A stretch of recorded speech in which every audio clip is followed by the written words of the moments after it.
అందరికీ నమస్కారం. కనుమ అనగానే మనకు గుర్తొచ్చేదేంటి? పశువుల్ని అందంగా అలంకరించడం, వాటికి పూజలు చేయడం ఇంతే కదా? కాని అసలు కథ ఇది గాదు. ఈ పండుగ వెనుక ఒక పెద్ద దైవిక శాపముంది, ఒక భీకరమైన యుద్ధముంది, మన చరిత్రలోనే ఒక రక్తపు మరక ఉంది. ఆ కథేంటో ఈరోజు తెలుసుకుందాం. వినడానికి ఆశ్చర్యంగా ఉంది కదూ? ఒక పండుగకి, శాపానికి, యుద్ధానికి ఏంటి సంబంధమని? ఒకవైపు సాక్షాత్తు పరమేశ్వరుడిచ్చిన శాపం, మరోవైపు పల్నాటి వీరుల పౌరుషం. ఈ రెండూ కలిస్తేనే కనుమ పండుగ అసలైన అర్థం మనకు తెలుస్తుంది. అసలు శివుడికి నందిమీద ఎందుకంత కోపమొచ్చింది? మన సంక్రాంతి కోడి పందాల వెనుక ఉన్న ఆ పల్నాటి యుద్ధ రహస్యమేంటి? పదండి ఈ ప్రశ్నలన్నింటికీ సమాధానాలు వెతుకుదాం. అయితే ఈ పండుగను పూర్తిగా అర్థం చేసుకోవాలంటే మనం కొంచెం వెనక్కి వెళ్ళాలి. కొన్ని వందల సంవత్సరాలు కాదు, కొన్ని యుగాల వెనక్కి, దేవతల కాలంలోకి వెళ్ళాలి. అవును, మన కథ ఇక్కడ భూమి మీద కాదు, కైలాసంలో మొదలవుతుంది. ఓకే, ఒకసారి ఊహించుకోండి. అప్పటికి కృతయుగం నడుస్తోంది. మానవజాతి అప్పుడప్పుడే మొదలవుతోంది. వాళ్లకు ఏం తినాలో, ఎలా బతకాలో, ఏది మంచో ఏది చెడో ఏమీ తెలీదు. అందుకే వాళ్లంతా కలిసి నేరుగా కైలాసానికి వెళ్లారు. శివుణ్ణి అడిగారు, స్వామీ, మేం ఆరోగ్యంగా ఆనందంగా బతకాలంటే ఒక దారి చూపించండి అని వేడుకున్నారు. అప్పుడు శివుడు తన వాహనమైన నందిని పిలిచాడు. నంది, నువ్వు భూలోకానికి వెళ్ళి మనుషులకు ఒక విషయం చెప్పు. రోజుకు 3 సార్లు స్నానం చేయాలి, ఒక్కసారి మాత్రమే భోజనం చేయాలి, సరేనా అని చెప్పి పంపాడు.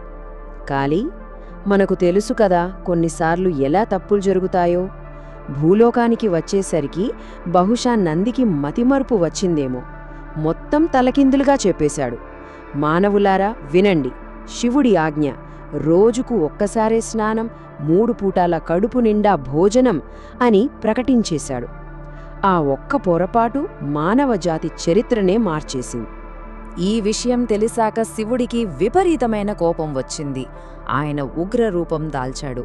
నందిని చూసి ఇలా శపించాడు, ఈ సమస్యకు కారణం నువ్వు, కాబట్టి శిక్ష కూడా నువ్వే అనుభవించాలి.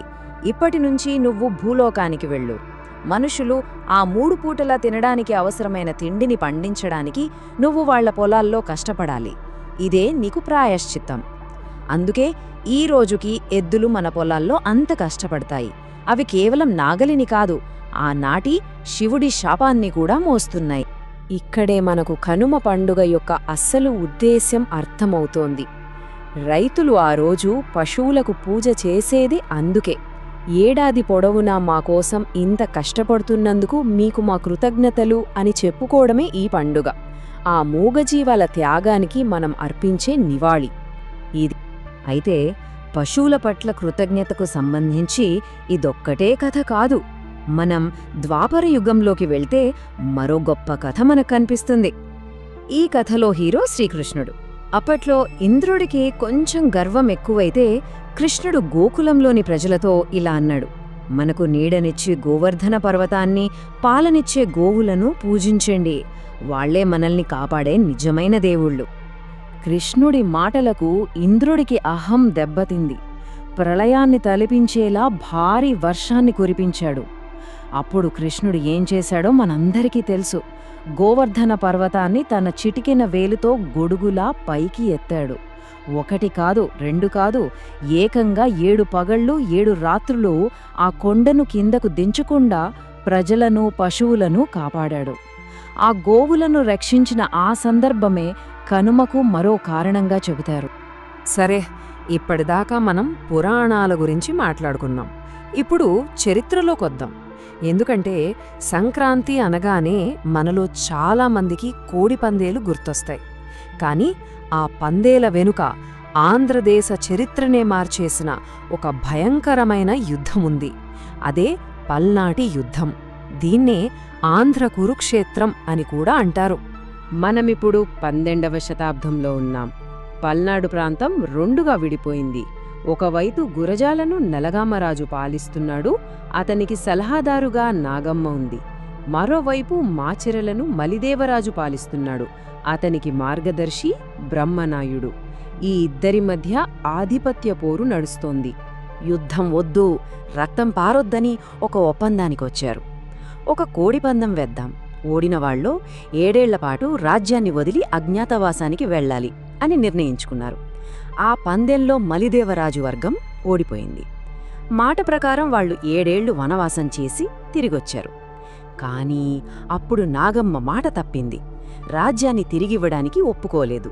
ఆ ద్రోహమే కారంపూడి వద్ద భీకరమైన పల్నాటి యుద్ధానికి దారితీసింది. ఆనాటి పల్నాటి వీరుల పౌరుషానికి, వాళ్ల పంతానికి గుర్తుగానే ఈ రోజుకి సంక్రాంతి, కనుమ రోజుల్లో కోడిపందాలు నిర్వహిస్తారు. కోడికాలికి కట్టే ఆ చిన్న కత్తి ఆనాడు పల్నాటి యోధులు పట్టిన కత్తికి ప్రతీక. ఆ పౌరుషం, ఆ గర్వం ఇంకా మన మట్టిలో బతికే ఉన్నాయి. సరే, ఈ పురాణ కథలు, ఈ చారిత్రక సంఘటనలు ప్రస్తుతం మనం జరుపుకునే పండుగలో ఎలా కనిపిస్తాయి చూద్దాం. కనుమ రోజున ప్రతి రైతు ఇల్లు ఒక గుడిలా మారిపోతుంది. ఆ గుడిలోని దేవుళ్ళు వాళ్ల పశువులే. పొద్దున్నే లేచి పశువుల పాకలను శుభ్రం చేస్తారు. ఎద్దులను, ఆవులను చెరువు దగ్గరికి తీసుకెళ్లి శుభ్రంగా కడుగుతారు. ఆ తరువాత అసలైన వేడుక మొదలవుతుంది. వాటి కొమ్ములకు రంగురంగులు పూస్తారు. మెడలో మువ్వల పట్టీలు, ఘంటలు, కాళ్లకు గజ్జెలు కట్టి పసుపు, కుంకుమ బొట్లు పెట్టి అచ్చం దేవుడిలా అలంకరిస్తారు. ఆ సమయంలో కొన్ని జానపద గీతాలు కూడా పాడుతారు. గావ్ గావ్ పశువులారా, గంగదిగిరండి, పుట్టెడు ధాన్యం పండించి రైతుల కడుపు నింపండి అని పాడుకుంటారు. ఇది ఎంత హృద్యంగా ఉంటుందా! ఆ తర్వాత వాటికి పొంగలి లాంటి ప్రత్యేకమైన నైవేద్యం పెట్టి రైతు వాటి పాదాలకు నమస్కరించి తన కృతజ్ఞతను తెలుపుకుంటాడు. పండుగ కనుమతో అయిపోదు. ఆ మరుసటి రోజు ముక్కనుమ. చాలామందికి ఇది విందు భోజనాల రోజు. ముఖ్యంగా మాంసాహారం తినేవాళ్లు ఈ రోజు పెద్ద పండుగ చేసుకుంటారు. అంతేకాదు, ఆ రోజు గ్రామదేవతలైన పోలేరమ్మ, గంగమ్మ లాంటి వాళ్లకు పూజలు చేసి ఊరిని రోగాల బారి నుంచి కాపాడమని వేడుకుంటారు. ఇక్కడో సరదా నమ్మకం కూడా ఉంది. కనుమ రోజు సాయంత్రం పూట పొలిమేరల్లోకి వెళ్లి నక్కను చూస్తే ఆ సంవత్సరం అంతా అదృష్టం కలిసొస్తుందట.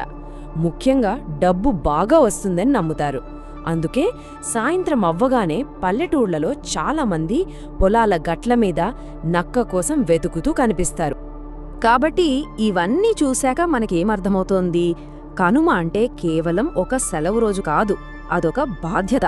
మనం తినే ప్రతి మెతుకు వెనుక ఆ మూగజీవాల కష్టం ఉందని గుర్తుచేసే రోజు, మన చరిత్రలోని వీరత్వాన్ని గుర్తుచేసే రోజు, అన్నింటికన్నా ముఖ్యంగా ప్రకృతితో మనకున్న బంధాన్ని గుర్తుచేసే రోజు ఇది. ఈ రోజుల్లో మన బిజీ లైఫ్లో మనం తినే తిండి ఎక్కడ్నించొస్తుందో కూడా మర్చిపోతున్నాం. కానీ మన మూలాలు ఆ మట్టిలోనే ఉన్నాయి, ఆ పశువుల సేవలోనే ఉన్నాయి. అందుకే ఈ కనుమ మనల్ని మనం ఒక ప్రశ్న వేసుకునేలా చెయ్యాలి. మనం తినే అన్నం వెనుకున్న త్యాగాన్ని మనం నిజంగా గుర్తుంచుకుంటున్నామా? ఒక్కసారి ఆలోచించండి. అందరికీ కనుమ పండుగ శుభాకాంక్షలు.